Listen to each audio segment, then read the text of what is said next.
unuttu. Ömrü tehir ediyen zatlar var sağlığa. Arası huvan olsun.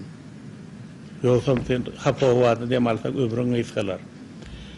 İyiyen çiyanın şu canına derman olsun.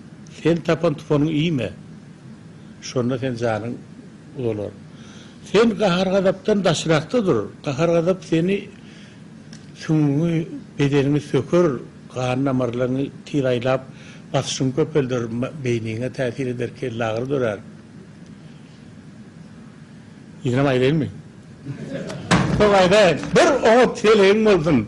Yoksam işi aydın, karranın duymanı kalsın. Şimdi ayda sağlam olmalı.